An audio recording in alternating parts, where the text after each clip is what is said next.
Hello everyone, welcome to your history class and we are doing second chapter of 12th history. The name of the chapter is How Inscriptions Tell a Story. Inscriptions हमें हमारे past की story कैसे बताते हैं वही इस chapter में हम पढ़ रहे हैं। ये इस चैप्टर का सेकंड पार्ट है। फर्स्ट पार्ट हम कर चुके हैं। जो फर्स्ट पार्ट में हमने किया उसको ज़रा सा रिकॉल कर लेते हैं।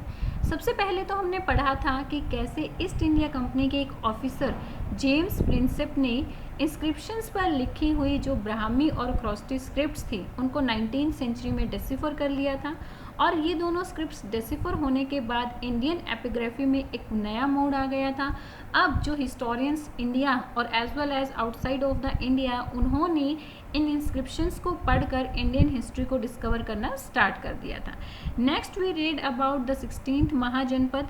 16 जो महाजनपद हुए 600 BCE से लेकर 600 CE तक के टाइम पीरियड पर जो 16 महाजनपद हुए उनके बारे में हमने पढ़ा था कि इन महाजनपदों के बारे में हमें जैन और बुद्ध के टेक्स्ट से पता चलता है। इन महाजनपदों के नाम दोनों के टेक्स्ट में वेरी हैं, डिफर हैं, बट कुछ नाम ऐसे भी हैं जो दोनों में सेम हैं। और वो दोनों में सेम नेम कौन से हैं? वज्जी, मगध, कौशल, कुरु, पांचाल, गांधार, अवंती, ये नाम जो है दोनों में सेम है।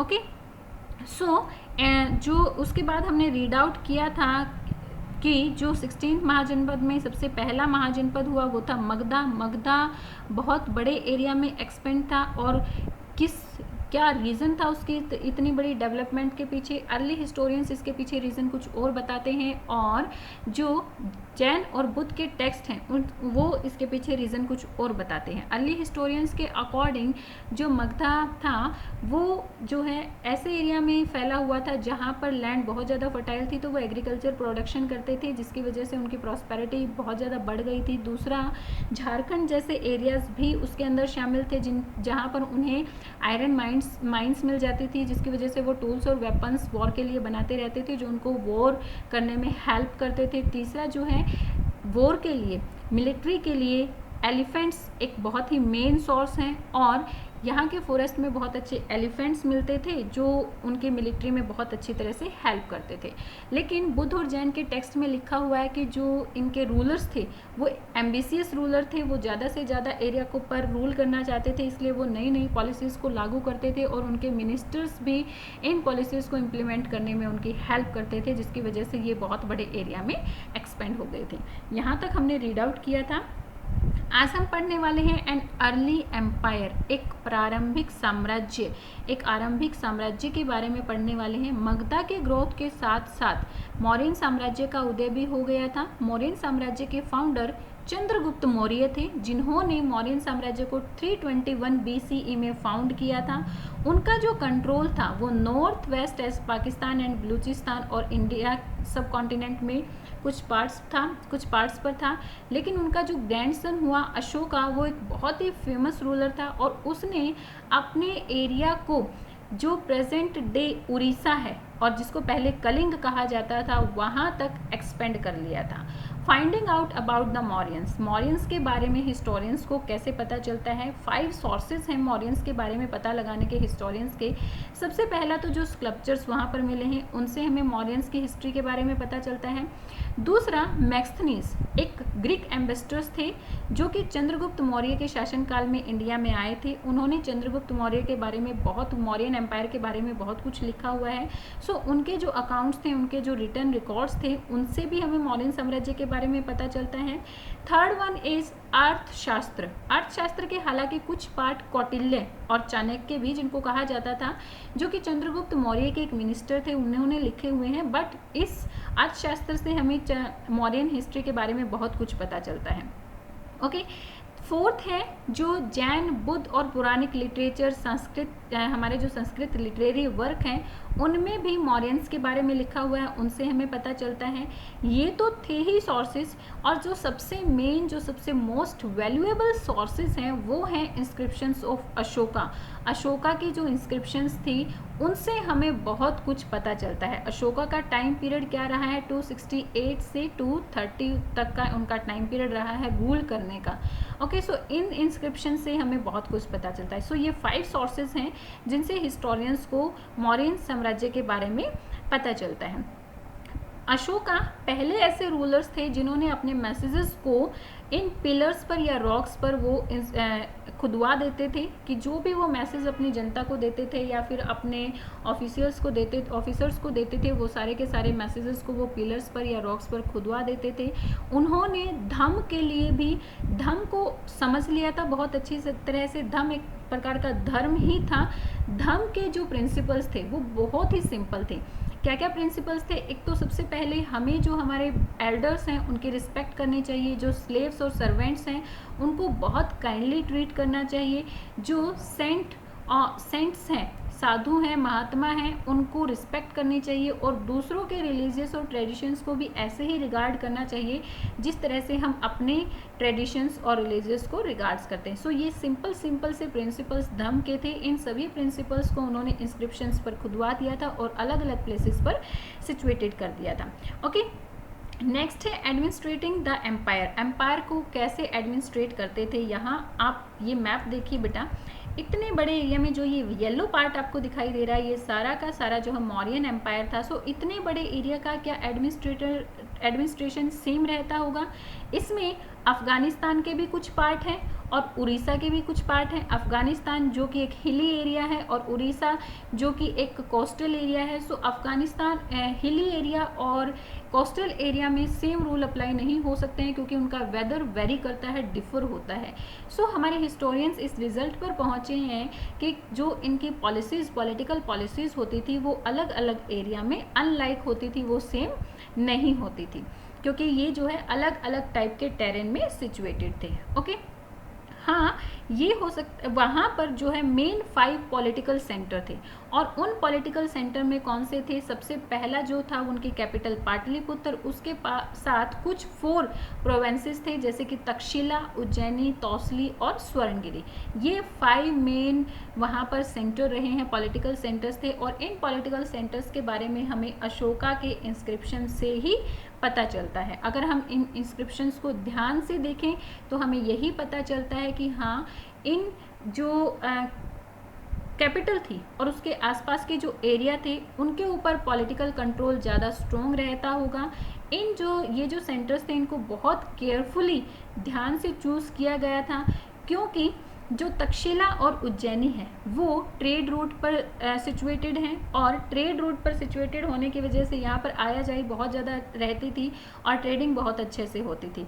सो इसीलिए तक्षशिला और उज्जैनी को मेन प्रोविंशियल सेंटर चुना गया था। जो स्वर्णगिरी थी यहाँ पर इन्हें कर्नाटका में गोल्ड माइंस का ये सोर्स थी। गोल्ड यहाँ पर इजीली अवेलेबल हो जाता था जिसकी वजह से ये सिक्के और अपने ट्रेडिंग में इनको हेल्प मिलती थी। सो ये जो इनके प्रोविंसेस थे इनको बहुत केयरफुली चूज़ किया गया था। अब जो ये ट्रेडिंग सिस्टम था, ये ट्रेडिंग सिस्टम इस ट्रेडिंग सिस्टम के जो रूट थे वो लैंड और वाटर दोनों के थ्रू होते थे। सो इतनी बड़ी जर्नी, जैसे अगर हम पाटलिपुत्र से नीचे उड़ीसा की तरफ आए या दूसरे प्रोविंसेस में जाएं, दूसरे एरियाज़ में जाएं तो टाइम तो बहुत लगता होगा।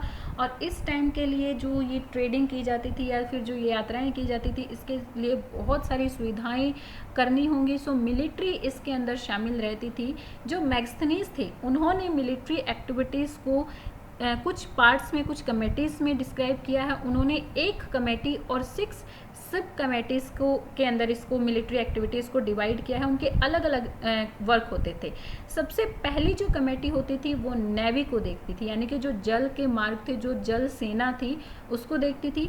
सेकेंड जो कमेटी थी वो ट्रांसपोर्ट और प्रोविज़न को मैनेज करती थी। थर्ड कमेटी फुट सोल्जर्स के लिए रिस्पॉन्सिबल थी। फोर्थ हॉर्सेस के लिए। फिफ्थ चैरियट्स, रथों के लिए रिस्पॉन्सिबल थी। और जो 6 थी वो एलिफेंट्स के लिए रिस्पॉन्सिबल थी। सो इस तरह से ये सारी की सारी 6 कमेटीज़ जो है वर्क करती थी और जो मेन कमेटी होती थी वो इन सब का अंडरमाइन करती थी, इन सब को मतलब ऑब्जर्व करती थी कि क्या ये कमेटीज़ अच्छे से वर्क कर रही हैं या नहीं कर रही हैं। अब जो सेकंड कमेटी थी, सेकंड कमेटी जो किसके लिए रिस्पॉन्सिबल थी? To manage transport and provision.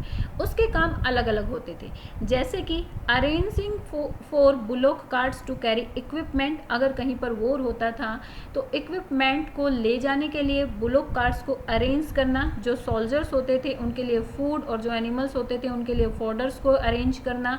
Servants की देखभाल के लिए सोल्जर्स की देखभाल के लिए सर्वेंट्स और आर्टिसंस को रिक्रूट करना, ये भी सेकंड सब कमेटी का ही काम होता था।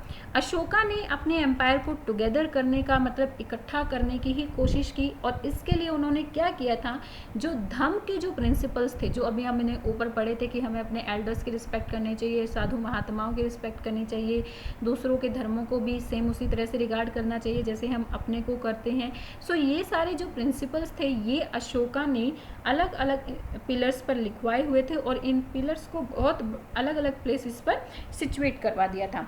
अशोका का मानना था कि अगर हम धम्म के प्रिंसिपल्स को फॉलो करते हैं तो वो हमें इस जीवन में ही नहीं बल्कि हमारा जो डेथ के बाद दूसरा जीवन होगा वो भी बहुत अच्छा बना देगी। इसीलिए उन्होंने अपनी पूरे सब्जेक्ट्स को, पूरी जनता को यही बोला हुआ था कि भाई हाँ, हमें धम्म के प्रिंसिपल्स को फॉलो करना है। और धम्म के प्रिंसिपल को, धम्म के मैसेज को स्प्रेड करने के लिए उन्होंने अपने कुछ ऑफिसर्स को चूज़ करना, एक नई पोस्ट बना दी थी, दैट वॉज धम्म महामात्य। धम्म महामात्य एक टाइप की पोस्ट होती थी जिनका काम क्या होता था, धम्म के मैसेज को स्प्रेड करना। Okay, how important was the empire. Empire जो है कितना इम्पॉर्टेंट था। जब 19th सेंचुरी में हिस्टोरियंस ने अर्ली इंडियन हिस्ट्री को रिकंस्ट्रक्ट करना शुरू किया तो उन्होंने पाया कि यहाँ पर एक बहुत बड़े एरिया में मौर्यन एम्पायर जो है फैला हुआ था। लेकिन उस टाइम पर हिस्टोरियंस को ये रिकंस्ट्रक्ट करने में, हिस्ट्री रिकंस्ट्रक्ट करने में बहुत ज़्यादा मुश्किल हो रही थी, क्योंकि 19th सेंचुरी में हमारे ऊपर ब्रिटिशर्स का कॉलोनियल रूल था, मतलब हम ब्रिटिशर्स के अंडर थे, वो हमारे ऊपर रूल कर रहे थे, तो हमारे पास इतने सोर्सेज नहीं थे इस हिस्ट्री के बारे में पता लगाने में। बट जो भी मॉरियंस के स्कल्पचर्स मिले हैं, इंस्क्रिप्शंस मिले हैं, उनसे ये तो पता चल गया है कि भाई हाँ, जो अशोका था वो एक बहुत ही अच्छा रूलर था, और उसने एक पावरफुल रूलर था। उसने अपनी जो पॉलिसीज़ थे उनको बहुत अच्छे से लागू किया हुआ था, इम्प्लीमेंट किया हुआ था। उनसे तो वो बहुत ज़्यादा अच्छा था जो उनके बाद के रूलर्स हुए थे, जिन्होंने अपने आप के नेम के सामने अपने बहुत सारे टाइटल्स, ग्रैंडियोस मीन्स कि बहुत सारे टाइटल्स उन्होंने ऐड किए थे। उनसे तो बहुत अच्छा रूलर था अशोका। ये कोई सरप्राइजिंग बात नहीं होगी अगर 20th सेंचुरी के जो रूलर्स थे वो अपने नाम के अशोका को एक रोल मॉडल की तरह अगर देखते हैं तो ये कोई सरप्राइजिंग बात नहीं होगी। हालांकि देखो, मौर्यन एम्पायर इतना इम्पॉर्टेंट था, फिर भी इसने सिर्फ जो है 150 ईयर्स तक ही रूल किया था, जो कि एक इंडियन हिस्ट्री में एक बहुत लंबा टाइम पीरियड नहीं माना जाता है। अगर हम मैप नंबर 2 को ध्यान से देखें, अभी हमने देखा था कि जो येलो पार्ट था तो उसमें हमने ये देखा कि पूरे के पूरे कंट्री में ये नहीं फैला हुआ था, अलग अलग एरियाज़ में ये फैला हुआ था, जिसकी वजह से हाँ, हो सकता है कि यहाँ पर जो कंट्रोल था वो यूनिफॉर्म ना रहा हो, सेम ना रहा हो, जिसकी वजह से भी ये जो है डिक्लाइन होना शुरू हो गया होगा। और सेकेंड सेंचुरी तक आते आते, क्योंकि 3rd सेंचुरी BCE में 321 में जो है इसको फाउंड किया गया था, फोर्थ सेंचुरी 321 में, 4th सेंचुरी BCE में इसको फाउंड किया गया था, लेकिन सेकेंड सेंचुरी तक आते आते नए नए जो चीफडम्स थे और किंगडम्स थे वो इमर्ज होना शुरू हो गए थे। अब हम पढ़ते हैं इन चीफडम्स और किंगडम्स के बारे में। न्यू नोशंस ऑफ किंगडम्स की नई जो अवधारणाएं थी, सिद्धांत थे, राजधर्म के जो नए नए सिद्धांत शुरू हुए उनके बारे में हम रीड आउट करते हैं। जो सब कॉन्टिनेंट का दक्कन और साउथ पार्ट था वहाँ पर नए नए चीफडम्स जैसे कि चोलास, चीराज और पांड्यास ये इमर्ज होना शुरू हो गए थे, जिन्होंने तमिलकम में कौन कौन से एरियाज शामिल हैं, प्रेजेंट डे आंध्र प्रदेश, केरला और तमिलनाडु, ये एरियाज शामिल हैं। यहाँ पर इन नए नए चीफडम्स ने रूल किया। ये बहुत ही ज़्यादा स्टेबल और प्रॉस्पेरियस थे। अब चीफ और चीफडम्स क्या होते थे? चीफ एक पावरफुल पर्सन होता था जिसकी पोजीशन, जिसकी पोस्ट कई बार हेरिडिटरी होती थी और कई बार हेरिडिटरी नहीं होती थी। इसके जो किन फॉक मीन्स रिलेटिव्स होते थे, ये इसके स्पॉटर होते थे। चीफ अपने अंडर के लोगों से गिफ्ट लेता था और टैक्सेस कलेक्ट करता था, और इन गिफ्ट्स को वो अपने स्पॉटर्स के अंदर जो है डिवाइड कर देता था। जनरली इनके पास अपनी कोई रेगुलर आर्मी नहीं होती थी, ना ही इनके कोई रेगुलर ऑफिसर्स, अधिकारी भी नहीं होते थे। Okay, we know about these states from a very of sources. हमें जो है इन स्टेट्स के बारे में अलग अलग स्रोतों से जानकारी मिलती है। मेनली कहाँ से मिलती है? तमिल संगम जो टेक्स्ट थे, जिनके बारे में हम 3rd चैप्टर में रीड आउट करेंगे। तमिल संगम टेक्स्ट से हमें इन स्टेट्स के बारे में जानकारी मिलती है कि किस तरह से ये जो चीफ्स थे इन्होंने अपनी वेल्थ को और अपनी पोजीशन को एक्वायर किया था। Many chiefs and kings, including Satavahan, who ruled over parts of western and central India.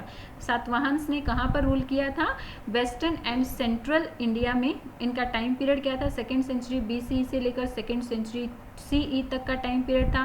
शक, a people of central Asian origin who establish kingdoms in north western and the western part of the sub continent. शख्स जो कि central Asian origin people थे, यानी कि central Asia से ये लोग थे, और इन्होंने अपने किंगडम्स को नॉर्थ वेस्टर्न और वेस्टर्न पार्ट्स, हमारी कंट्री के नॉर्थ वेस्टर्न और वेस्टर्न पार्ट्स में एस्टेब्लिश किया था। ये लोग क्या करते थे? ये जो सातवाहन और शक थे, ये अपनी वेल्थ को कैसे एक्वायर करते थे? वो दूर दूर के एरियाज पर जाते थे और वहाँ पर रूल करते थे और लोगों से ट्रेडिंग करते थे और इसके साथ साथ टैक्स भी कलेक्ट करते थे। सो यही जो है इनके वेल्थ को एक्वायर करने का तरीका था। इनका सोशल ओरिजिन के बारे में हमें ज़्यादा कुछ नहीं पता है, बट हाँ ये पता है कि एक बार पावर एक्वायर करने के बाद ये अपने सोशल स्टेटस के बारे में अलग अलग तरीके बताते थे कि भाई हाँ, कोई अलग जो किंग है वो अपने सोशल स्टेटस के बारे में बताता था कि कैसे उसने पावर को एक्वायर किया है, कि भाई वो कह सकता था कि भाई हाँ मैंने युद्ध करके किया है। कई बार हेरिडिटरी भी इनको मिल जाती थी। तो सो इनका सोशल स्टेटस क्या था अभी ये कुछ क्लियर नहीं है, बट हाँ अलग अलग कहानियाँ इसके बारे में पता चली है। ओके, डिवाइन किंग्स, दैवीय राजा। दैवीय राजा का मीनिंग क्या है? अब कोई किंग दैविक तो नहीं हो सकता, मीन्स देवता तो नहीं हो सकता है। देवता बनने के लिए ये लोग क्या करते थे? क्यों इनको डिवाइन किंग कहा गया है? क्योंकि ये जो किंग थे अपने नेम के आगे देवपुत्र, जिसका मीनिंग होता है सन ऑफ गॉड, ऐसा एक टाइटल लगाते थे, इसीलिए इनको कहा गया है डिवाइन किंग। और इसी ये अपने नेम के सामने किसी भी डाइटी का नाम जोड़ देते थे, जिसकी वजह से इनको ये नेम कहा गया है। इसका सबसे जो अच्छा एग्जाम्पल है वो है कुशानाज, जिन्होंने रूल किया था 1st सेंचुरी BCE से लेकर 1st सेंचुरी CE तक। कुशानाज इनका बेस्ट एग्जाम्पल है। इन्होंने सेंट्रल एशिया से लेकर नॉर्थ वेस्ट एशिया तक के एरिया को एक्सपेंड कर लिया था, के एरिया पर रूल किया था। इनकी हिस्ट्री को रिकंस्ट्रक्ट कैसे किया गया है? जो इंस्क्रिप्शंस मिले हैं और जो टेक्स्ट मिले हैं उनसे इनकी हिस्ट्री के बारे में पता चला है, और जो कॉइन्स और स्कल्पचर्स मिले हैं उनसे भी इनके कुछ एविडेंसेस मिले हैं। जो कुशानास रूलर्स थे, मथुरा, उत्तर प्रदेश मथुरा के माठ के पास उनके बड़े बड़े स्टैचू मिले हैं, और ऐसे ही स्टैचू अफगानिस्तान में भी मिले हैं। सो ये जो स्टैचू है ये क्या कंसीडर करते हैं कि जो कुशान रूलर्स थे वो अपने आप को भगवान के समान समझते थे, गॉड लाइक समझते थे, और अपने नेम के आगे देवपुत्र लगाते थे। कौन थे? कुशान रूलर्स अपने नेम के आगे देवपुत्र लगाते थे, जिनका मीनिंग होता है सन ऑफ गॉड। और उन्होंने ये आइडिया कहाँ से लिया था? चाइनीज रूलर्स से लिया था, जो अपने नेम के आगे, जो अपने आप को सन ऑफ हेवन कहा करते थे, मीन्स भगवान का पुत्र, स्वर्ग पुत्र कहा करते थे। सो वहीं से ये आइडिया इन्होंने लिया था, और इसीलिए ये लोग अपने नाम के सामने सन ऑफ गॉड लगाते थे। मीन्स ये ऐसे टाइटल अपने नाम के आगे लगाने के पीछे रीज़न क्या था? क्योंकि ये लोग ज़्यादा से ज़्यादा फेमस होना चाहते थे। अब भगवान को तो सभी पूजते थे, भक्ति का टाइम था। सो ये इन लोगों का मानना था कि अगर हम भगवान के साथ, डाइटीज़ के साथ अपने आप को जोड़ देंगे तो लोगों के बीच में हम ज़्यादा फेमस हो जाएंगे। अब अपने ज़्यादा से ज़्यादा फेमस होने के लिए ये क्या करते थे? अपने नेम के सामने सन ऑफ गॉड लगाते थे, Kushanas ruler. Okay, by the 4th century there is evidence of large states including the Gupta empire. अब 4th सेंचुरी में हमें कौन से एम्पायर के बारे में एविडेंसेस मिलते हैं? गुप्त एम्पायर के बारे में मिलते हैं। ये जो गुप्ता एम्पायर्स थे ये सामंतास पर डिपेंड रहते थे। सामंत कौन होते थे? ऐसे लोग जो कि कुछ एरियाज़ को, कुछ लैंड को या कुछ रिसोर्सेज को अपने अंडर कर लेते थे, अपने कंट्रोल में ले लेते थे, और फिर जो है अपने लाइफ को रन करते थे। ये लोग अपने पास मिलिट्री भी रखते थे, और ये मिलिट्री कई बार राजा की हेल्प भी करती थी। लेकिन कई बार क्या होता था, जो पावरफुल सामंत होते थे वो वीक रूलर्स को हरा कर अपने आप को नया रूलर बना लेते थे। ओके, वैसे तो ये लोग क्या करते थे? किंग के अंडर ही काम करते थे, बट जो पावरफुल सामंत थे वो अपने किंग को हरा देते थे और उसकी जगह पर थ्रोन पर बैठ जाते थे। अब हिस्टोरियंस ने गुप्त रूलर्स की हिस्ट्री को कैसे रिकंस्ट्रक्ट किया है? From literature, coins and inscriptions including प्रशस्तिस, लिटरेचर से, कॉइन से और इंस्क्रिप्शन से, और उसके साथ इन्होंने प्रशस्तिस मीन्स इन प्रेज ऑफ, किसी की प्रेज में जो पोएम लिखी जाती है उसको प्रशस्ति कहा जाता है। हालांकि जो इनके कंपोजर थे जिन्होंने ये प्रशस्तिस लिखी हैं गुप्त रूलर्स के लिए, उनके लिए ये सिर्फ अपने रूलर्स के लिए लिखी गई पोएम थी, कोई लिटरेरी वर्क नहीं था, बट हिस्टोरियंस ने इसको as a literary work use किया है और इन रूलर्स की हिस्ट्री के बारे में पता लगाया है। ऐसी ही एक प्रशस्ति है प्रयाग प्रशस्ति, जो कि इलाहाबाद के पिलर इंस्क्रिप्शन है जो कि इलाहाबाद में है आज। ये जो है किसके द्वारा लिखी गई थी? हरिसेन द्वारा लिखी गई थी, जो समुद्रगुप्त के कोर्ट में ही एक मिनिस्टर थे, उसके राजकवि थे। उन्होंने समुद्रगुप्त के लिए ये प्रशस्ति लिखी हुई है। इन प्रेज ऑफ समुद्रगुप्त, यहाँ पर समुद्रगुप्त की प्रेज में क्या लिखा हुआ है कि इस पूरी धरती पर उनके इक्वल कोई भी नहीं था। जितने महान राजा वो थे उतना महान राजा कोई भी नहीं था। वो छोटे मोटे जो राजा थे उनकी फेम को, उनकी जो प्रसिद्धि फैली हुई थी, अपने पैरों के तले कुचल देते थे। मतलब वो बहुत महान, उन्होंने बताया कि ये बहुत ज़्यादा महान थे, अपने पैरों के तले दूसरे राजाओं की फेम को कुचल देते थे।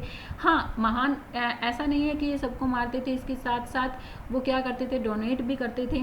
जो पीड़ित होते थे, दुखी होते थे, उनके दुख को भी सुनते थे और उनके दुखों को दूर करने की भी कोशिश करते थे। सो हर तरीके से जीनियस थे ये। यहाँ पर जो हरिसेन है उन्होंने क्या कहा है समुद्रगुप्त के बारे में कि ये जो है कुछ देवताओं के इक्वल थे। कौन से देवताओं के इक्वल थे? He is equal to the gods Kubera, Kubera के equal, the god of wealth जो कि धन के देवता थे, वरुण के इक्वल जो कि ओसियन के देवता थे, इंद्र के इक्वल जो कि रेन के देवता थे, और यम जो कि डेथ के देवता थे। मतलब इन सब के साथ इनको कंपेयर किया गया है कि इनके पास बहुत ज़्यादा धन था, इसीलिए ये कुबेर थे। ये बहुत ज़्यादा इनकी पावर फैली हुई थी, इसलिए इनको ओसियन कहा गया है। हर तरफ गरजते रहते थे, हर किसी को हरा देते थे, इसीलिए इनको इंद्र कहा है, और लोगों को मारते रहते थे, इसलिए इनको यम भी कहा है। मतलब इनके प्रेज में ये हरिसेन ने समुद्रगुप्त की प्रेज में ये सारी प्रशस्ति पर लिखा हुआ है। ये प्रयाग प्रशस्ति का ही एक एक्सट्रैक्ट लिया गया है। ओके, सो आज हम यहीं तक करने वाले हैं। आई होप आपको सारी चीज़ें क्लियर हो गई होंगी। Please tell me in comment section, like and share my videos and subscribe my channel for new updates. Thank you, bye bye, keep learning.